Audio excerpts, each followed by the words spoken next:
This evening, we are celebrating our Hispanic heritage and contributions by recognizing our leaders who have made a difference in our community.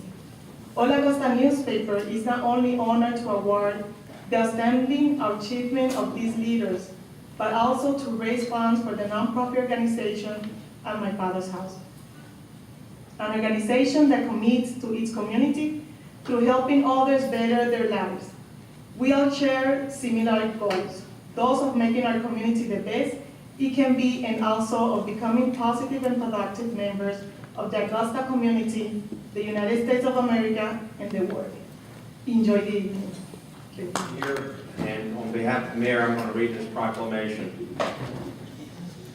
In recognition of HOLA Augusta newspaper, whereas HOLA Augusta newspaper was founded in 2002 for the purpose of keeping the Hispanic community informed and educated about local issues of importance and creating public awareness while addressing their needs and concerns. And whereas the committed endeavor of fulfilling its mission has been recognized and affirmed by local television channels and radio stations, bringing the opportunity to create the first Spanish broadcast news, HOLA Augusta television show transmitted weekly, the sponsorship of the Sin Fronteras radio show, and the partnership with local WJPF News Channel 6 since September 2008. And whereas HOLA Augusta newspaper celebrated the first Hispanic Outstanding Leadership Achievement Award Gala ceremony in 2008, recognizing the arduous, educative, and cultural work of leaders, professionals, volunteers of our community who have donated their time to work and to contribute to the enterprise growth of Hispanics in the CSRA, and for the purpose of collecting funds to benefit the nonprofit organization, the Augusta Latin Association of Services and its health clinic, which provides free medical services to people without health insurance. Whereas proceeds from the 2011 Hispanic Outstanding Leadership Achievement Awards Gala ceremony will benefit the nonprofit organization At My Father's House, whose mission is to provide safe refuge and supportive services to women who seek freedom from domestic abuse. And whereas the HOLA Awards Gala ceremony recognizes outstanding achievement of leaders in our Hispanic community, leaders who have demonstrated selfless dedication, motivation, and insight in their quest to assist in continued growth, health, and well-being by understanding our community's concerns, needs, and wants. Now therefore, I, D. Copenhaver, Mayor of the City of Augusta, do hereby proclaim October 14th, 2011 as HOLA Augusta Newspaper Day in Augusta, Georgia, and urge all citizens to recognize the HOLA Augusta newspaper and the HOLA Awards as cultural ambassadors and applaud their contributions to promote knowledge of culture and celebrating National Hispanic Heritage Month. In witness whereof, I have hereunto set my hand and caused the seal of Augusta to be affixed this 14th day of October 2011.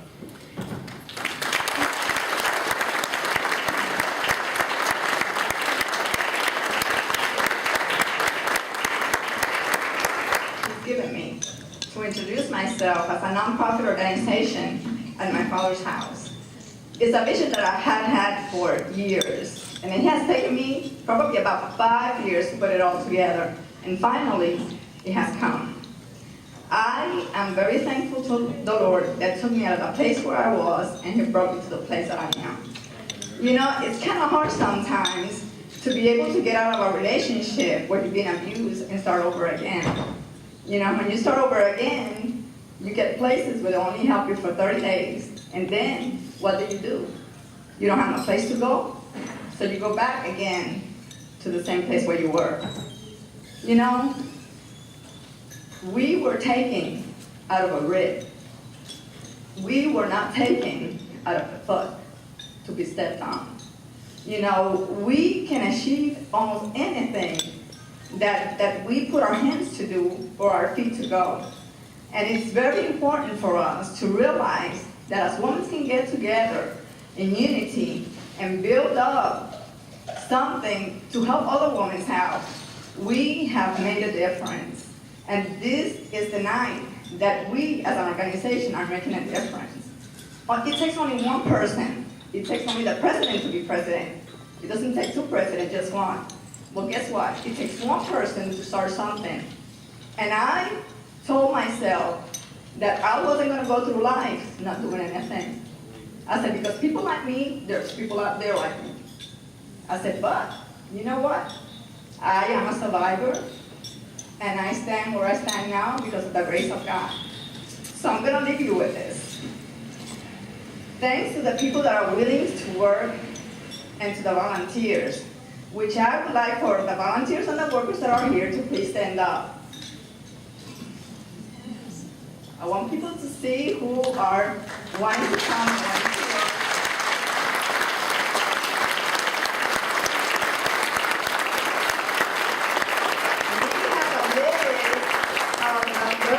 About 30 people that are willing to work.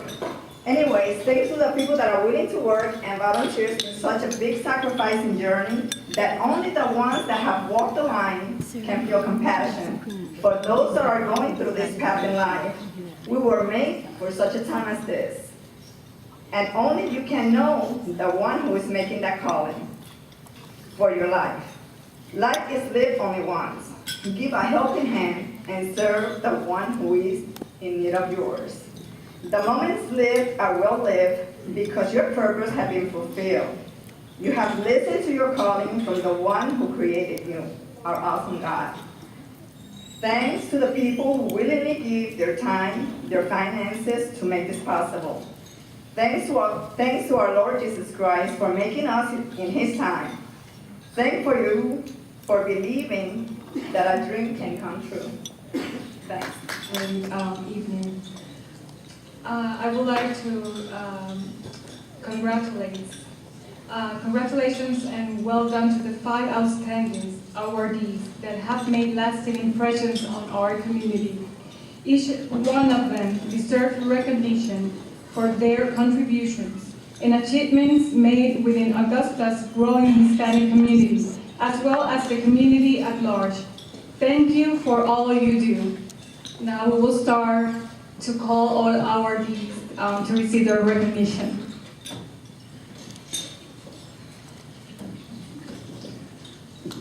As I announce your name, please come to the stage as we read some remarks regarding you. Our first award goes to Jana Sandar.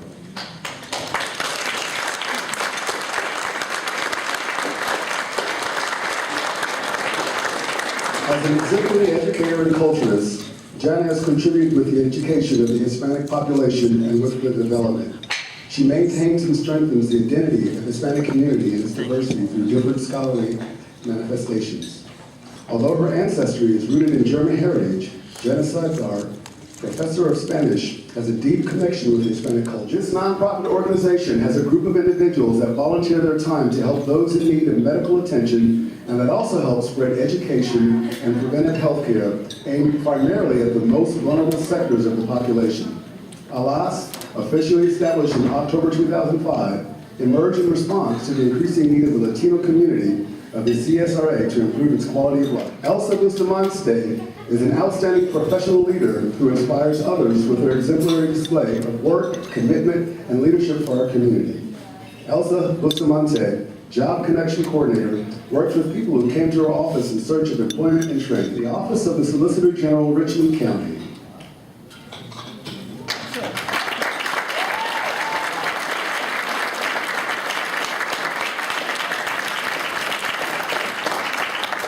An exemplary group of employees with a noble desire to help others cope with their personal issues in their everyday lives. As social workers, they provide an invaluable service to help improve the social and psychological functioning of families in need. This office serves all citizens of Richmond County, Georgia, as a prosecutor for all misdemeanor criminal offenses, including domestic violence occurring in Augusta. Felipe Mata, the owner of Teresa's Mexican Restaurant, is originally from the small town of San Jose de La Paz, in the Mexican state of Jalisco. He immigrated to Atlanta, Georgia at the age of 13 in search of the American dream. But it's absolutely my pleasure to be back in Augusta, Georgia. I moved to Augusta when I was 6 years old from Puerto Rico. At the time, I didn't speak any English. My family was not, 1981, not exactly, Augusta was not exactly a mecca of diversity back then. They're still dealing with black and white. They didn't know what brown could do for them yet. They're still working on that part. And I remember I was very nervous about my first day of school. Didn't speak the language, didn't know what to expect. And I remember arriving at the steps of the school and looking up and seeing that the name of my school was Martinez Elementary. I was mispronouncing it. It's Martinez. I understand that now. But at that day, I thought I was at Martinez Elementary, and someone here surely will speak my language. But they corrected me, and I now know how to say it properly. And I told that story to Governor Perdue when he interviewed me, and he absolutely loved it, so I think that's what got me the job. So I'll stick to that one. We are here today at the tail end of Hispanic Heritage Month, and I think it's important that I take a few minutes. I'm a huge history buff, so I'm going to spend a little time just going through history and trying to, let y'all know a little bit of something about what Latinos have done, Hispanics' contribution to the U.S. and to America from its founding till now. I promise it's not going to take very long. I'm going to skip it a little bit back and forth. But I think this is an important topic because it's something that unfortunately is not taught in schools. It's not something you're going to learn going to school unless you go to college and you major in something like this. And it's incumbent upon us Latinos to remember, especially during the Hispanic Heritage Month, to remember and to look at our history and what we have done to help this country progress. I think it's absolutely important, and I want to do that. As I mentioned earlier, Hispanic Heritage Month was actually established as Hispanic Heritage Week back in 1968, so we're moving on up. We've got a full month now, and I'm very excited about that, but Lyndon Johnson and the Congress decided that it was important to recognize this, and it's progressed ever since. So I do want to talk a little bit about where we've been, where we are, and where we're headed today. Obviously, we can go back all the way to the Spanish explorers. Ponce de Leon, de Soto, all came to the new land and actually explored many parts of the south, southeast, southwest. We were among the first explorers of this country. And I think that's important to remember because we've been here a long time. And I think people forget that. But pushing forward to the revolution, I don't think we realized the contributions that we made to the United States at the revolution. The war for independence, when we were seeking to become our own nation.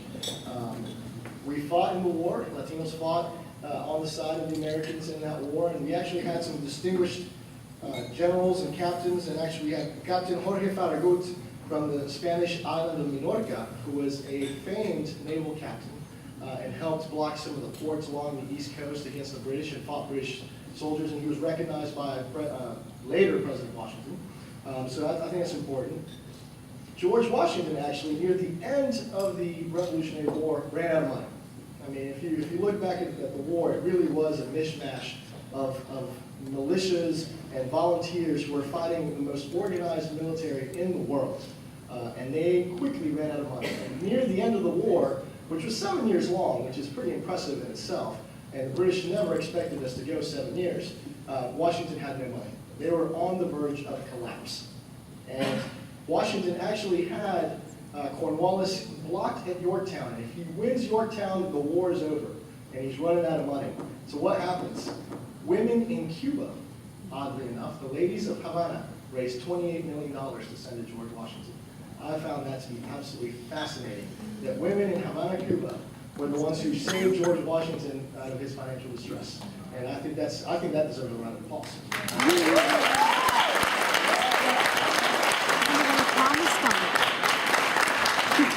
Were it not for that 28 million, we might still be speaking British.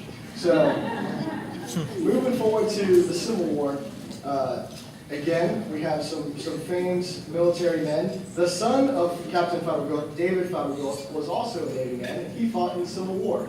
He actually helped block a lot of the southern ports during the war, and he actually received the greatest commendation. The Congress actually created the position of Rear Admiral for David Farragut. That position had never existed in military ranks before David Farragut became the Rear Admiral. Also in the Civil War, we had Jose Castro. Jose Castro received the first Congressional Medal of Honor that a Latino ever received. And he fought at the Battle of Gettysburg and fought valiantly. He captured actually the rebel flag during that battle, and returned it to his captain and went back to fight. And he received the Congressional Medal of Honor, the highest military honor you can receive for bravery in battle. And I think that's important. He fought in Gettysburg, which was one of the bloodiest battles in the Civil War. And he distinguished himself. He was the only one to receive the Congressional Medal of Honor out of that battle. So I think it's important that we recognize that we are part of that heritage and part of that history. Obviously, Latinos have served in every single war ever since. We've received 43 Congressional Medals of Honor in total. And today we have 1.1 million Latinos serving in our military and serving abroad and serving in harm's way. So that legacy has been long established since the beginning and founding of this country, and we should be very proud of that. We've also made significant contributions in civil rights. And this is a topic that is especially dear to my heart, being a lawyer and now a judge. It's something that I keep close track of. And I want to tell you a story about a case that is, unfortunately not very well known, despite the impact it's had on the entire country. And maybe some of you are familiar with this case, but I think the general public usually isn't. It's the case of Mendez versus Westminster from 1947. Now, I think everybody in this room probably has heard of the case Brown versus Board of Education, or at least have a sense of what that is. Brown versus Board of Education was the U.S. Supreme Court case in 1954 that actually ended the discriminatory practice of segregating schools. Landmark decision, still heralded to this day. Little known fact is that 7 years before Brown, there was a similar case in California. In 1947, the case of Mendez versus Westminster actually laid the groundwork that led to the Brown versus Board of Education case, and I'm going to tell you how it happened. The Westminster case is about a little girl named Sylvia Mendez. In California, it wasn't like in the South where it was just segregated between black and white. California is segregated by every race. So there was a school for Mexicans, there was a school for Asians, there was a school for whites. I mean, I think logistically speaking, that's got to be a nightmare to have that many schools for all their different populations. And California had a huge population even back then. So she was forced to go to the Mexican school. And her parents thought that was just not a good idea because despite the constitutional requirement of separate but equal, which required that if you're going to segregate, everything must be equal. If I'm going to have separate facilities for blacks and whites or Mexicans and whites, then everything has to be equal. Well, that sounds really good in theory, but in practice it just wasn't that way. And the schools that Mrs. Mendez was going to were not very good. And there was a much better school just a mile from her house that she wanted to attend and was not able to because of her race. So her parents just said, we're not going to sit down and take this. And they filed a lawsuit, a class action lawsuit representing 5,000 Mexican children in California, and took it to the United States District Court and challenged the entire philosophy under separate but equal. I mean, this is a pretty radical challenge for that time. And the way they did it is using the very document that is the foundation of our legal system today, the United States Constitution. And they said that under the 14th Amendment, we are all entitled to equal protection. That does not sound like a novel idea. It was just novel in application. They had never considered actually applying equality among races. It just wasn't something that they were doing at the time. So you got to think about what they were doing. They were challenging the hierarchy that existed for so long in this country, and they were fighting to give real meaning to that provision of equal protection. Hadn't happened before then.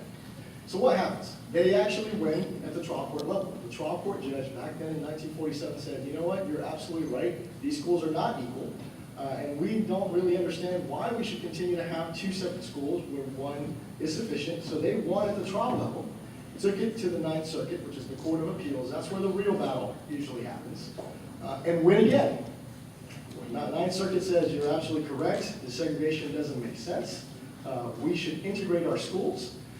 And at that point, that's when usually you got to make that decision. The governor of California had to decide, are we going to appeal this to the United States Supreme Court, or are we going to actually abide by this decision? Well, California at the time had a governor named Earl Warren, and that name will become important in just a few minutes.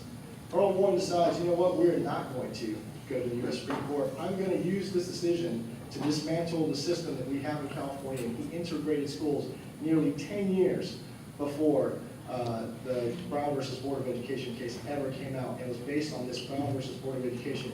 And you gotta realize that Sylvia's parents were just, they worked in the fields, they worked menial jobs. These were not wealthy people, but they believed that their child was entitled to have the same education everyone else did. You may have heard of Thurgood Marshall. He was a lawyer who fought in Brown versus Board of Education. He filed briefs in the Mendez case. He filed all the same arguments he filed 7 years later in Brown in the Mendez case, in a friend of the court brief. So Thurgood Marshall was involved. They had some of the best attorneys in the country involved in that case, and that was a test case.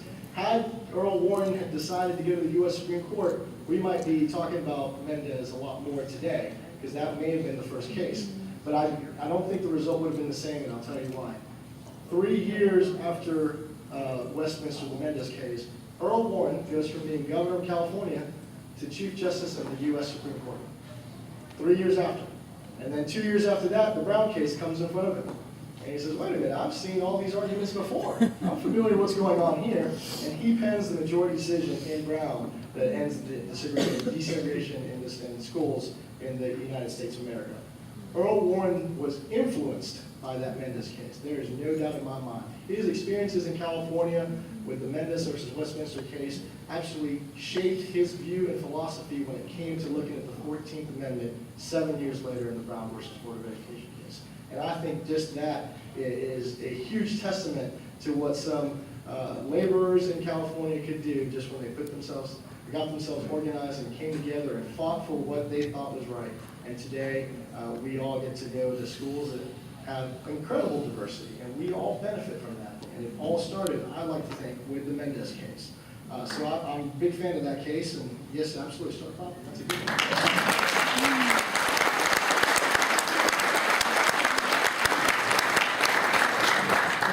There's obviously a great deal more in our history that we can talk about, but I just wanted to highlight those couple of things today as part of the discussion. It's hard to follow the mariachi band, especially when you guys are ready to dance.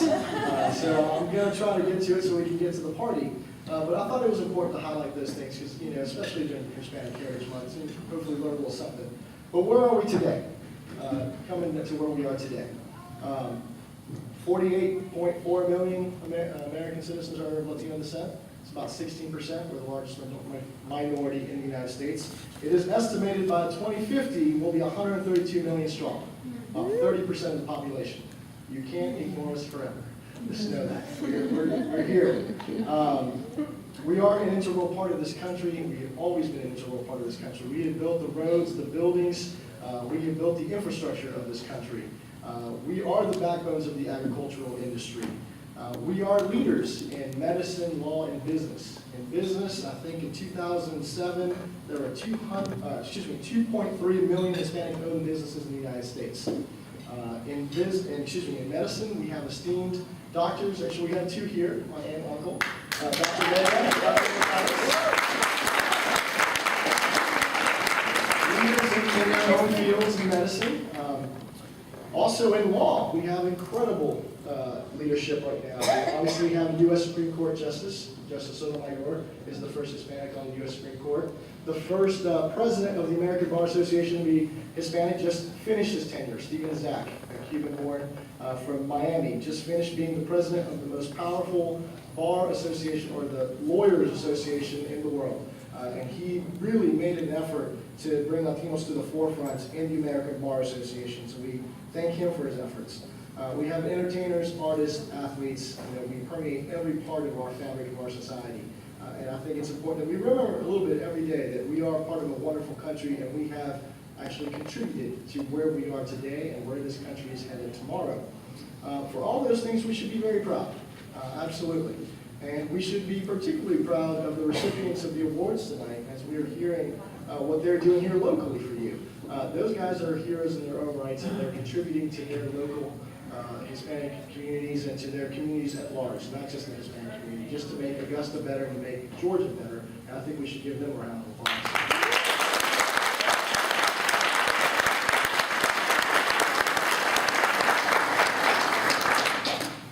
Sort of in conclusion, I do want to take a few minutes to talk about why we are actually here tonight.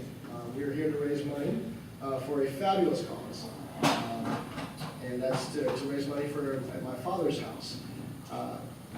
In as a state court judge, this is something that it hits me every single day when I go on the bench. You'll be unfortunately saddened to know that Georgia ranks 14th in the United States among homicides related to domestic violence. 14th. That's not a number we want to be in. In 2008, we had about 118 domestic violence fatalities, 111 in 2007, and they're only climbing every single year. Again, an unfortunate statistic. In 2007, law enforcement officers responded to 64,464 domestic violence incidents in the state of Georgia. Over 64,000. Again, not a number we'd like to hear. In 2008, 7,762 victims and their children were provided a shelter in a domestic violence shelter, which is an excellent number, and we need to work harder, and that's what we're here to do tonight, because the next statistic is 3,000 victims were turned away from Georgia shelters because they did not have room. That's why we're here tonight. We're talking about that. At the state court, we do have jurisdiction over family violence cases, and we see a great deal of them. I was a civil lawyer by practice. I'd never done criminal, so that was one of the most eye-opening experiences. Was my first couple of months seeing these cases coming through the court. And it's unfortunate you kind of get immunized, and you start developing this immunity towards just the heartbreak and the human misery that really does walk through the door every single day. But I'm not quite there yet. I still feel it, and I still take it home every night. But we have those cases, and I got to tell you, the most frustrating thing for me thus far has been the few number we're able to prosecute effectively. And that really has a lot to do with the victims not coming in to testify. All right? And there's several reasons why that might happen. And we saw a couple of the reasons on the screen earlier. But from my observations, one is sometimes from the time of arrest to the time of trial, the parties make up. And the victim doesn't want their spouse or boyfriend or whoever to go to jail. So they won't come to court and they will not testify, so the case typically has to be dismissed. There is nobody who can bring in evidence against the defendant, and cases get dismissed all the time.